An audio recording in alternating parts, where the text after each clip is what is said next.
Magandang hapon, ako muli si Benison Estareja. Meron tayong update regarding pa rin sa ating minomonitor na si Severe Tropical Storm Verbena with international name na Koto as of 5 p.m. November 26, 2025.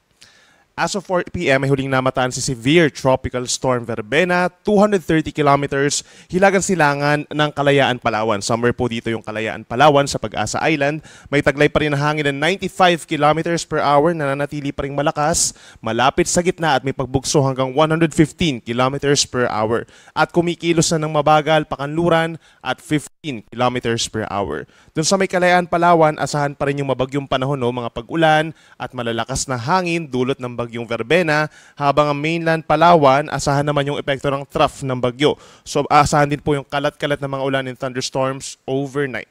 Dito naman sa silangang parte po ng Luzon, nandyan yung epekto ng shear line o yung linya kung saan nagtatagpo po ang hangin mula sa hilaga, ito yung malamig na amihan, at mula naman sa silangan, ito yung mainit na easterly. So as a result, nagkakaroon po tayo ng mga madalas na malalakas na mga pag-ulan. And overnight, aasahan din yan dito sa may Cagayan Valley and Cordillera region, lalo na sa may Apayao, Cagayan, and Isabela.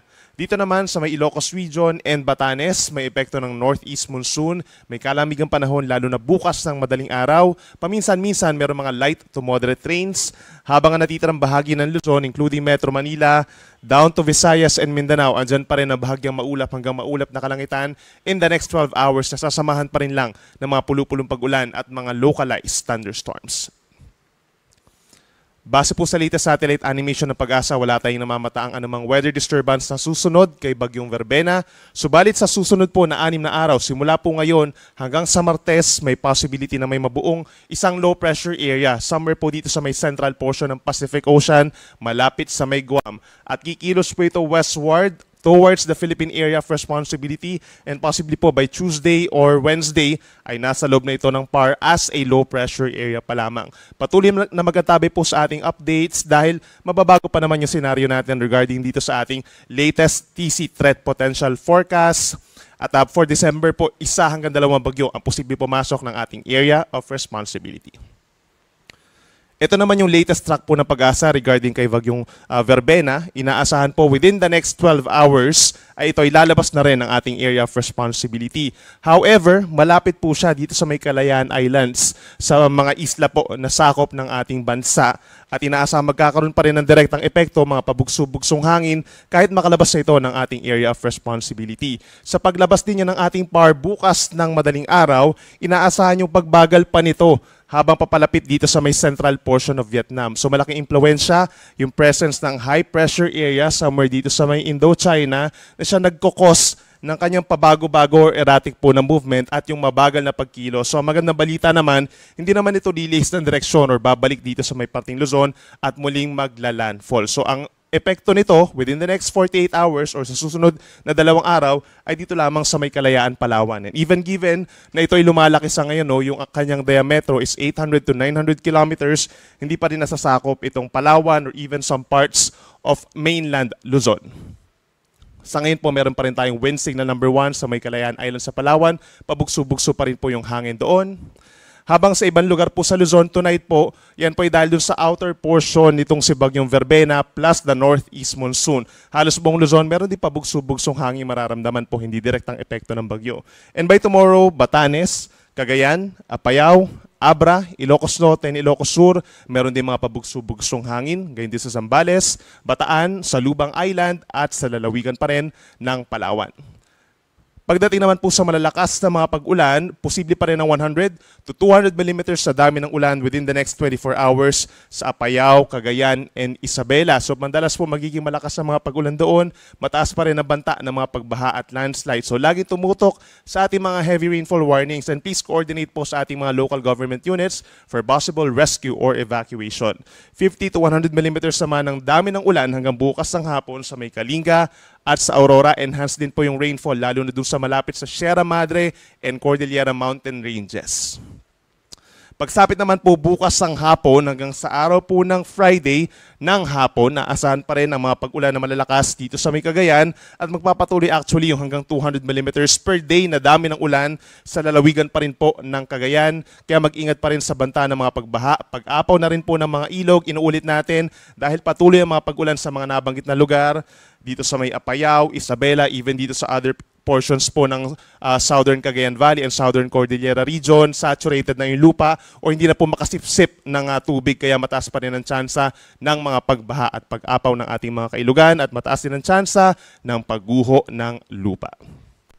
Para naman sa ating mga maglalayag po na kababayan, meron pa rin tayong gale warning. Epekto pa rin itong si Bagyong Verbena kung dito sa may Kalayaan Island sa Palawan hanggang 5.5 meters. At sa malaking baybayin pa rin po ng Northern Luzon, asahan pa rin yung halos 2 palapag ng gusaling taas ng mga pag-alon. Kabilang na dyan ang Batanes, baybayin ng Cagayan, kabilang ang Babuyan Islands, Ilocos Norte, Ilocos Sur at maging dito rin sa western coast ng Pangasinan. Delikado po ang mga pag-alon na to, no? Most likely pagbabawalan nitong ating mga kababayan ng ingisdanot, yung may maliliit na sasakyang pandagat. Meron din mga travel suspensions for some medium and large scale ships. So laging tumutok sa ating mga or laging makapag-ugnayan sa ating mga local coast guards.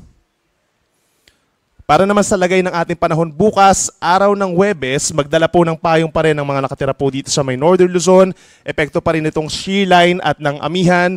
Yung shear line na magdadala ng minsang malalakas na ulan dito pa rin sa may Cagayan Valley and Cordillera Administrative Region or halos buong Cagayan Valley dahil dito sa may Batanes, ganyan din sa Ilocos Region, cloudy skies pa rin or makulim din pa rin ang panahon at sasamahan pa rin ito ng generally mahihinang pag-ulan lamang, no, dahil sa northeast monsoon. In other areas, kagaya dito sa may Occidental Mindoro, yung tinatawag na trough or yung outer part nitong si Bagyong Verbena, kahit nakalabas na ng PAR, magdadala pa rin ng madalas ng mga pag-ulan, lalo na yung mga facing po the West Philippine Sea na mga areas.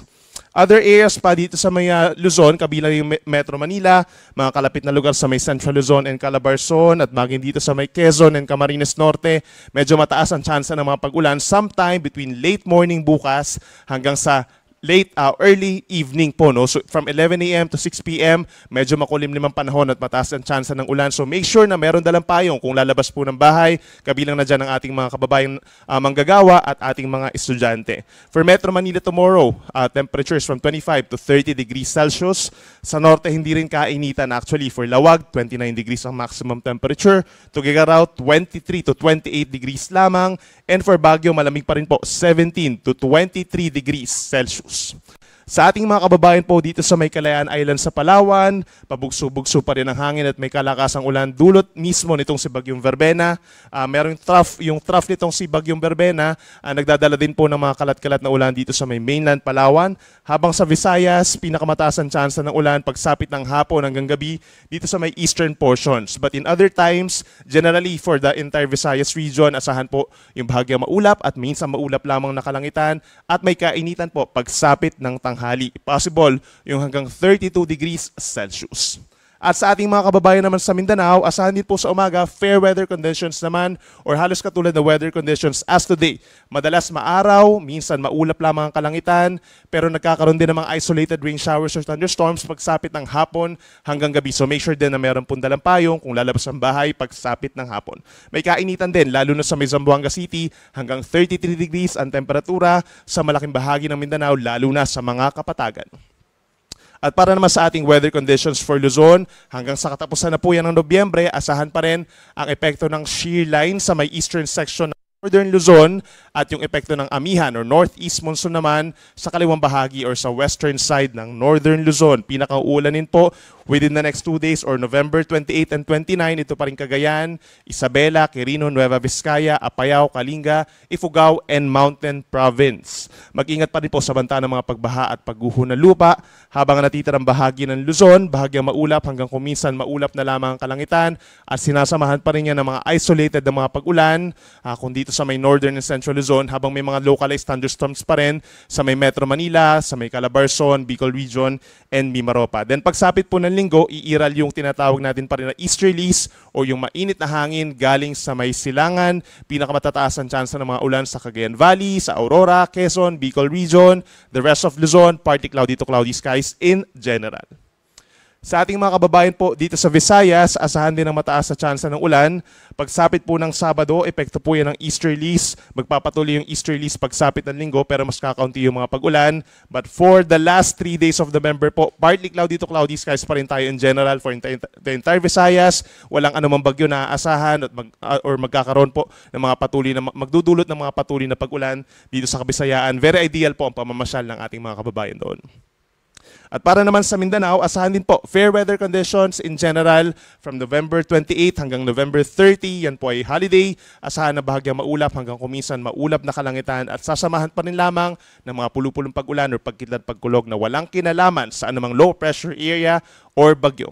At yan muna ang latest mula dito sa Weather Forecasting Center ng Pag-asa. Ang susunod na update natin ay mamayang alas 11 ng gabi. Ako muli si Benison Estareja. Magandang hapon po.